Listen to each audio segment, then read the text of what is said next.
오늘은 크리스천이란 제목으로 10번째 시간 믿음이 자라는 사람이란 제목으로 말씀을 배우며 예배를 드립니다.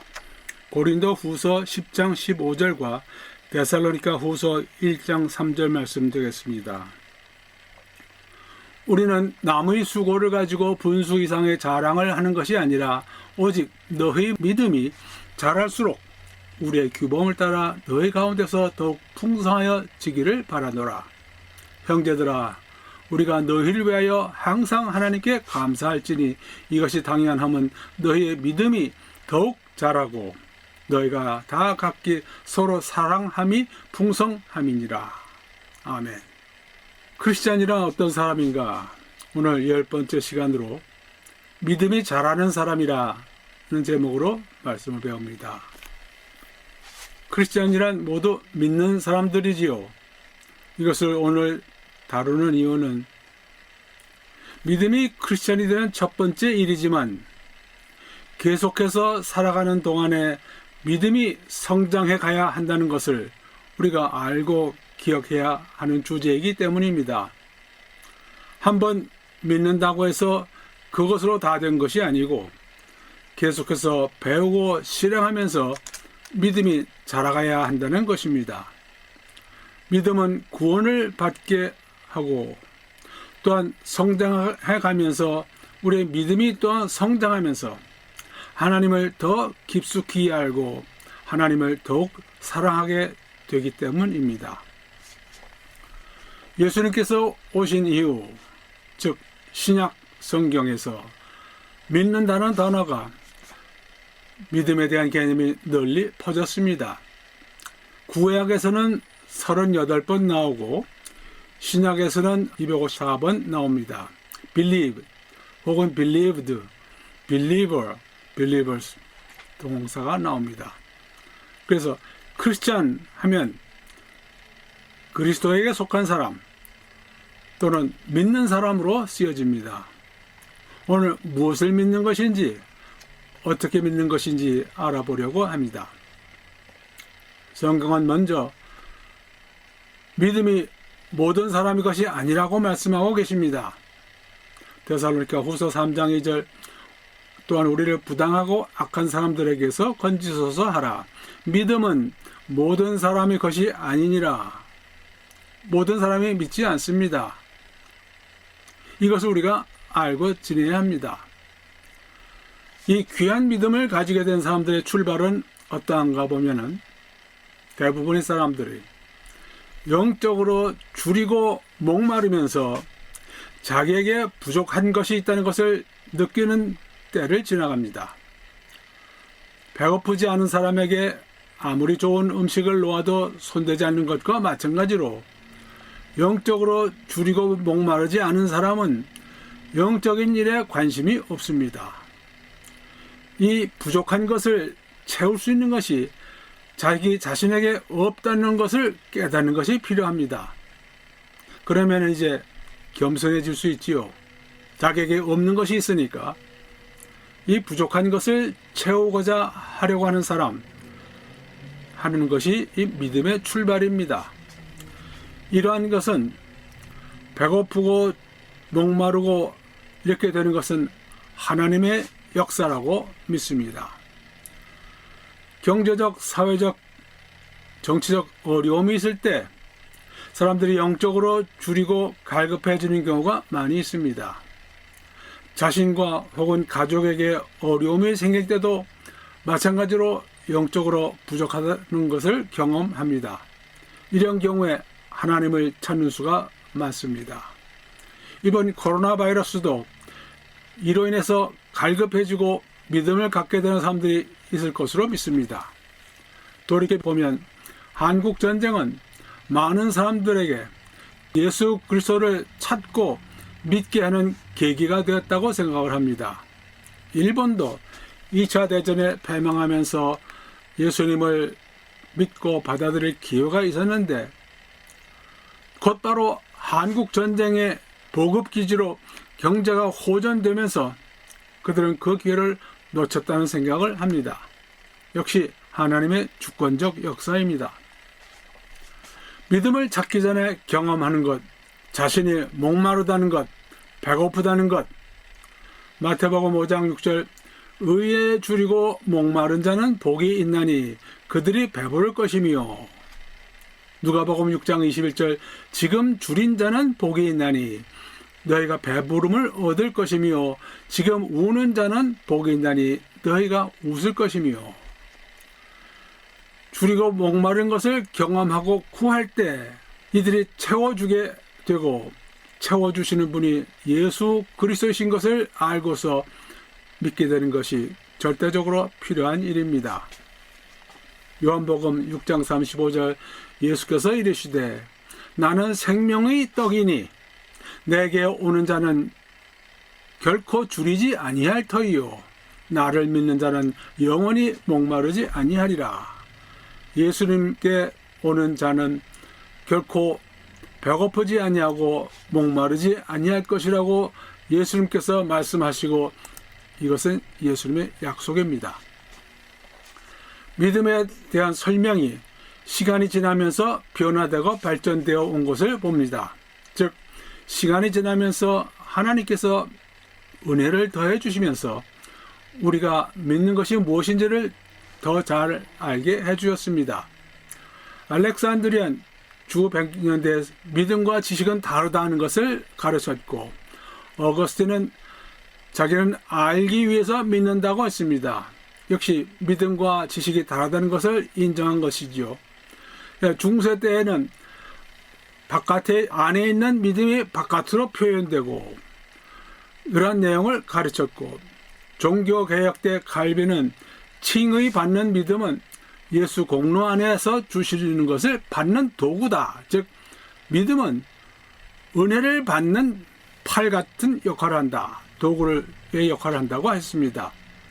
은혜도 하나님의 선물이시지만은 또한 믿음도 하나님의 선물입니다. 우리 신약 성경에 와서 보면은 믿음에 대해서 강조되는 부분이 다른 것을 우리가 봅니다. 구약에서 아브라함은 하나님의 약속을, 말씀을 무조건적으로 받아들이고 믿은 것을 가리킵니다. 그 다음에 나오는 율법은 아브라함과 하나님께서 맺으신 언약이 폐기되지 않은 상태에서 그들의 믿음이 제물제도로 표현된다고 가르쳤습니다. 신약에 와서 보면은 믿음은 다른 모습으로 설명을 됩니다. 공관복음서, 마태복음, 마가복음, 누가복음에서는 예수께서 구세주이신 것에 대한 믿음을 강조하고 있습니다. 요한복음에서는 예수님의 신성 그리고 구원받게 하는 믿음에 대한 강조를 하고 있습니다. 그 다음 사도행전에서는 교회가 생겨나면서 유대인과 이방인이 믿음을 행사하는 기관이 된 것을 말씀하고 있고, 바울 서신에서는 구원받는 믿음을 법적 시각에서 다루고 있습니다. 칭의, justification, 이것은 forensic 법적인 차원에서 다루는 말입니다. 의롭다고 하나님께서 부르시는 것, 우리가 의로운 행위를 해서 의로워지는 것이 아니라 믿는 사람들을 하나님께서 의롭다고 선언하시고 망치를 두드리는 그런 것을 표현하고 있습니다. 히브리서에서는 믿음의 정의를 히브리서 11장 1절에 말씀하고 계시고, 야고보서에서는 유대인들이 믿음을 지적 동의로만 생각하는 성향에 반대하면서 구원받게 하는 믿음에는 열매가 있다는 것을 강조합니다. 베드로서에서는 믿음을 가졌기에 박해받는 성도들을 격려하는 그러한 의미에서 믿음을 기록하고 있습니다. 믿음이 잘못된 경우들이 있습니다. 잘못 알는 경우가 어떤 것들인가? 이 같은 믿음은 구원으로 이르게 하는 믿음이 되지 못합니다. 객관적인 사실을 인정하는 것은 구원에 이르게 하는 믿음이 되지 못합니다. 즉 예수님께서 오셔서 십자가에서 죽으시고 부활하셨다는 역사적 사실에 동의하는 것으로만은 이것이 구원에 이르게 하는 믿음이 되지 못합니다. 물론 이것을 알고 인정해야 되지만 그것만으로는 구원에 이르게 하지 못합니다. 성경, 기독교에서 가르치는 윤리적 원칙과 그 가르침에 동의하는 것만으로서 구원받지 못합니다. 기독교 교리에 지적으로 동의만 하는 사람들이 아닙니다. 그 다음 주관적으로 하나님은 자신을 부끄럽게 하지 않으실 하나님이시기에 하나님께서 기적을 행하실 것이라고 믿는 믿음, 이것은 온전한 믿음이 되지 못합니다. 하나님은 자기에게 초자연적 능력을 주신다고 믿기에 이런 것을 행하려는 그러한 믿음 마찬가지입니다. 일시적인 믿음이 있습니다.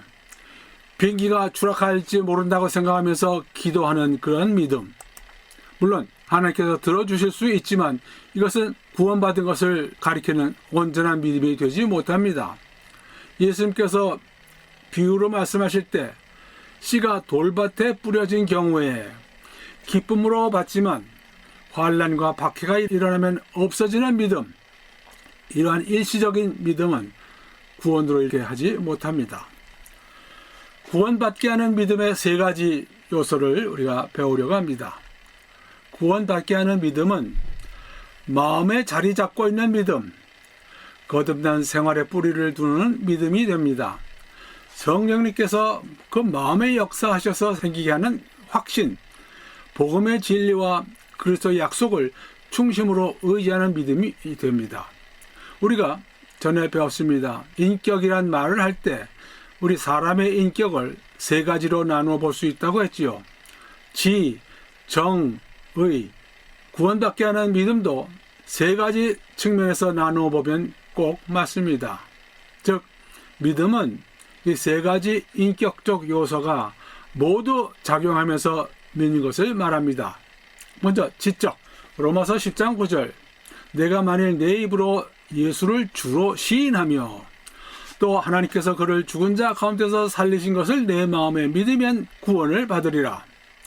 예수를 주로 알고 시인하는 것, 지적인 역사가 활동에 필요하고, 요한복음 20장 31절, 오직 이것을 기록하면 너희로 예수께서 하나님의 아들 그리스도이심을 믿게 하려 하며 또 너희로 믿고 그 이름을 힘입어 생명을 얻게 하려 함이니라. 요한복음서를 보고서 읽고서 예수가 하나님의 아들이시고 구세주이신 것을 믿게 되는 것, 이러한 지적인 활동이 필요합니다.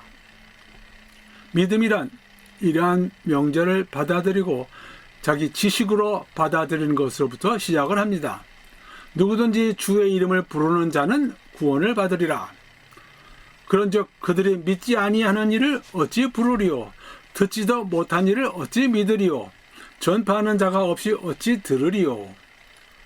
주의 이름을 전파하는 사람이 있으면 그것을 듣고 믿게 된다. 여기서 지적인 활동이 이처럼 필요하다는 것을 말합니다.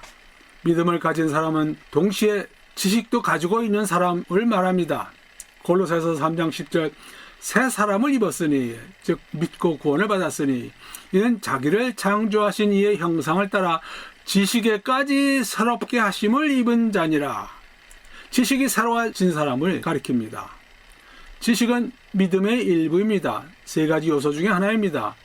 믿음은 지식을 수반하지만 믿음이 곧 지식인 것은 아닙니다. 즉 믿음은 지식이 아니라 지식을 포함합니다. 믿음은 이 지적 동의보다 더 많은 것을 의미합니다. 우리가 알 것을 알아야 합니다. 얼마나 많은 지식을 가져야 합니까? 반드시 알아야 하는 지식이 있습니다. 첫째, 자기의 죄를 알아야 합니다. 둘째, 그리스도가 하나님이신 것을 알아야 합니다. 셋째, 십자가상에서 예수님께서 대속하신 것을 알아야 합니다. 이 세 가지 꼭 알아야 하는 지식입니다. 믿음과 지식은 차이가 있지요. 믿음은 결신을 요구하지만 지식은 그런 것을 요구하지 않습니다. 믿음은 초자연적인 것을 포함하지만 지식은 그렇지 않습니다. 온전한 지식이 오면 지식이 온전해집니다. 그 다음 두 번째 믿음의 요소는 동의, 알게 된 것이 지식이 확실하고 사실인 것을 인정하면 마음속에 일어나는 반응, 변화가 있습니다. 감성적 감정적 동의, 즉 감동 감화를 받습니다. 예수님에 대한 말씀을 배우고 받아들이면서 마음의 감동 감화가 일어나야 합니다. 감동 감화가 일어나지 않으면 아직도 지식에 불과합니다. 예수 그리스도를 믿는 사람은 첫째가 하나님께로부터 계시를 받은 사람이라고 배웠습니다. 내 아버지께서 모든 것을 내게 주셨으니 아버지 외에는 아들을 아는 자가 없고 아들과 또 아들의 소원대로 계시를 받는 자 외에는 아버지를 아는 자가 없느니라. 여기서 안다고 하는 것은 기노스코, 경험적으로 아는 것을 말합니다. 하나님께로부터 계시를 받아서 하나님의 아들을 알고 하나님 아버지를 알게 되는 것을 말합니다. 하나님의 이 계시를 받는다고 하는 것은 하나님의 개인적인 계시로 계시를 받은 사람이 예수님을 알게 되고 예수님을 받아들이는 것을 말합니다. 그래서 예수 그리스도를 받아들이는 사람은 진리를 아는 사람이 됩니다. 예수께서 자기를 믿은 유대인들에게 이르시되 너희가 내 말에 거하면 참으로 내 제자가 되고 진리를 알지니 진리가 너희를 자유롭게 하리라. 진리를 알면서 진정 영적으로 자유롭게 된다는 것을 말합니다. 그리고 우리는 우리에게 계시된 예수님과 그의 가르침에 동의합니다. 그를 믿기 때문입니다. 내가 진리를 말함으로 너희가 나를 믿지 아니하는도다. 너희 중에 누가 나를 죄로 책잡겠느냐. 내가 진리를 말하는데도 너희 어찌하여 나를 믿지 아니하느냐. 예수님께서 진리를 가르치시고 기적도 행해 보이셨는데 이 사람들은 예수님에게 동의하지 않았습니다. 감정적으로 예수님을 불신하기 때문에 예수님을 믿지 않았고 그들은 결국 구원받지 못했습니다.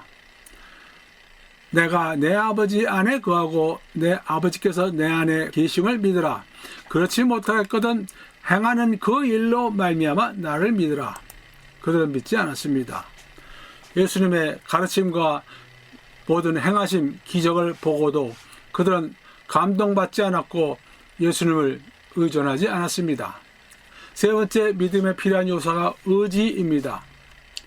셋 중에서 마지막 단계로 필요한 것이고 제일 중요한 단계입니다. 이것이 없으면 믿음은 지적 행사에 지나지 않습니다. 다시 한번 믿음은 지식의 문제가 아니고 지식과 감정의 결합된 문제도 아닙니다. 믿음은 우리의 혼이 앞으로 나아가는 방향을 정하는 것을 말합니다. 이것이 없으면 믿음의 대상은 예수님은 아직도 그 사람 밖에 있습니다. 예수님은 구세주이십니다. 세상을 구원하시는 분이십니다. 이것은 진리입니다. 그러나 내가 예수님을 꼭 붙잡고 껴안지 않으면 예수님은 아직 내 구주가 아닙니다. 다른 사람들에게는 구주가 되어서 구주를 찬양하는데 나에게는 아직 내 구주가 되지 않는 단계가 됩니다. 우리가 믿으면서 구주 예수 그리스도를 영접한다고 말합니다. receive라는 단어를 쓰는데 정확하게 말하면은 예수님을 꼭 포옹하는 것이어야 합니다. embrace, 꼭 껴안는 것이어야 합니다. 예수를 믿고 따르겠다고 꼭 껴안고 자기의 마음을 정해야 하는 것입니다. 귀신들도 믿지만 귀신들은 구원받지 못합니다. 내가 하나님은 한 분이신 줄을 믿느냐? 잘 아는도다. 귀신들도 믿고 떠느니라. 야고보서 2장 19절에 말씀하십니다. 예수님께서 오셨을 때 가버나움 회당에서 귀신이 말합니다. 나사렛 예수여, 우리가 당신과 무슨 상관이 있나이까? 우리를 멸하려 왔나이까?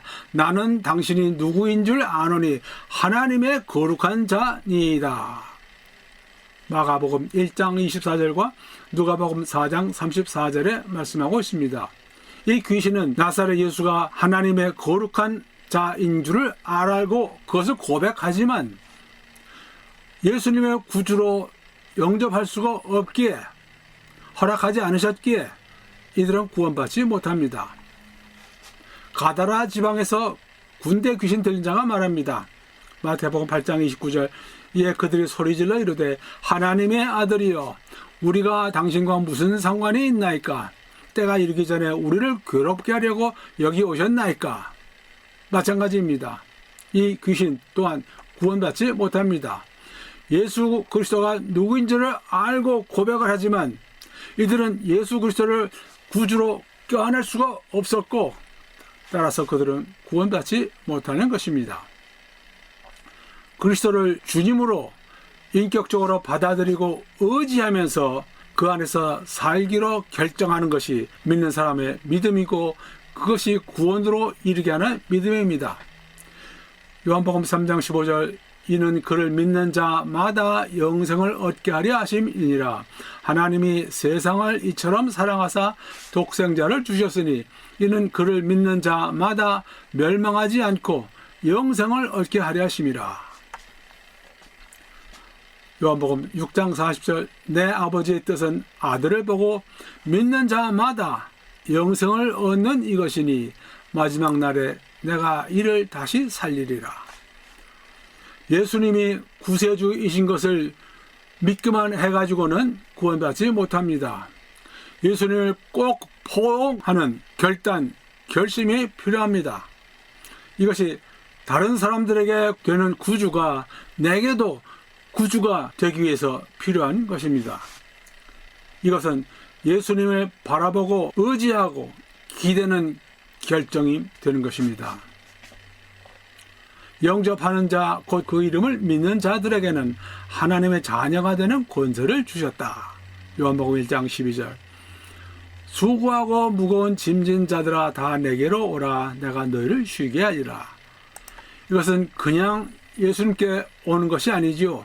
예수님께 와서 예수님을 믿고 의지하면서 모든 것을 맡길 때 주님께서 주시는 참 쉼을 받을 수 있게 되는 것입니다.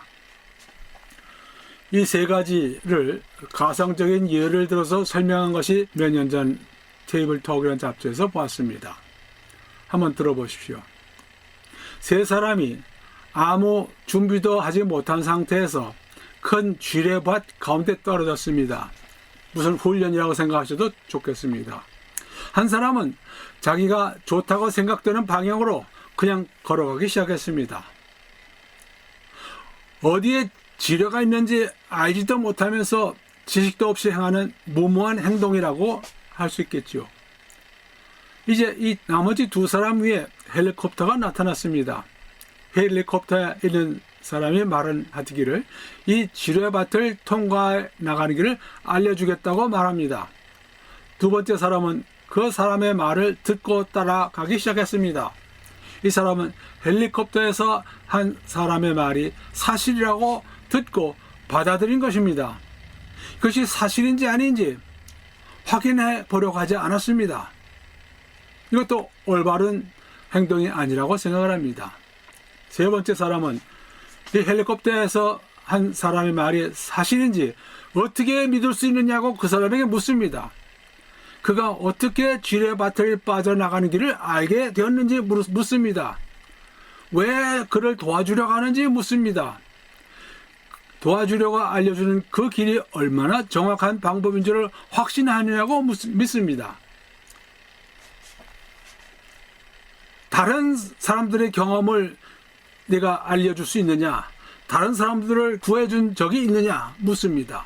그리고 심지어 자기가 스스로 돌 같은 것을 던져서 정말로 지뢰밭을 통과할 수 있는지 안전한지 시험해 봅니다. 이 사람은 자기가 듣고 알고 있는 지식에 동의하고 헬리콥터에 딴 사람의 도움에 자신을 맡기는 사람이 됩니다. 이것이 지식과 감동, 감화와 자신을 맡기는 세 가지를 모두 갖춘 믿음이라고 할 수 있겠습니다. 우리의 믿음은 앞으로 가는 길을 정합니다.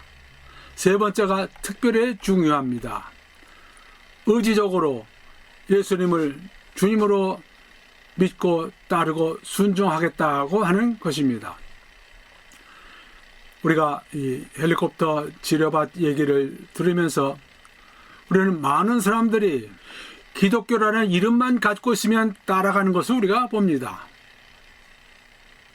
따져보지 않습니다. 지금 얼마나 많은 이단 사설이 나왔고 비성경적인 가르침들이 세상을 휩쓸고 있는지, 얼마나 많은 적 그리스도가 역사하고 있는지, 마귀가 광명의 천사로 가장을 하고 역사를 하는지 우리 성경에서 분명히 배워서 알 수 있는데, 자기가 연구하지 아니하고 좀 더 올바른 가르침을 찾아서 따르려고 하지 않으면은 그런 사람들은 모두 다 이 인생이라고 하는 지뢰밭을 아무 지식 없이 준비 없이 지나가려는 사람이라고 생각할 수 있습니다. 구원받는 믿음은 잘하는 믿음입니다. 한번 믿고서 구원에 이른 다음에, 즉 이때를 우리가 본어겐, 중생, 거듭난다고 하죠.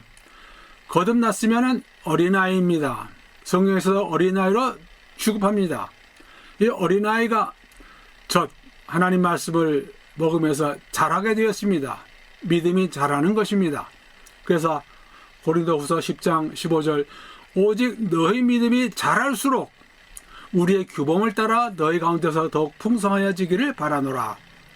그리고 데살로니가 후서 1장 3절, 너의 믿음이 더욱 자라고 너희가 다 각기 서로 사랑함이 풍성함이니라. 하나님께서는 믿는 이들의 믿음이 자라기를 원하십니다. 이것이 하나님 아버지의 뜻이고 주님의 사랑이십니다. 그리고 믿음으로 인해서 우리 안에 내재하시게 된 성령님께서 도와주시고 역사하시기 때문에 우리의 믿음은 자라갑니다. 어디까지 자라갈 것입니까? 그 끝이 정해져 있습니다. 에베소서 4장 13절, 우리가 다 하나님의 아들을 믿는 것과 아는 일에 하나가 되어 온전한 사람을 이루어 그리스도의 장성한 분량이 충만한 데까지 이르리니, 우리가 하나님의 아들을 믿는 것과 아는 일을 하나가 되어서 온전한 사람을 이루고 그리스도의 장성한 분량에 충만한 데까지 이른다. 즉 그리스도만큼 장성한다는 말씀이 되겠습니다. 언제까지 성장할 것입니까? 그 시간 끝이 나와 있습니다. 베드로후서 3장 18절, 오직 우리 주 구주 예수 그리스도의 은혜와 그를 아는 지식에서 자라가라. 영광이 이제와 영원한 날까지 그에게 있을지어다. 그리스도의 은혜와 그를 아는 지식이 자라면서 영원한 날까지 지속될 것이라. 이것이 성경에서 말씀하시는 영광에서 영광에 이르게 한다. 작은 영광에서 큰 영광을 보는 것으로 바뀐다는 것을 말합니다.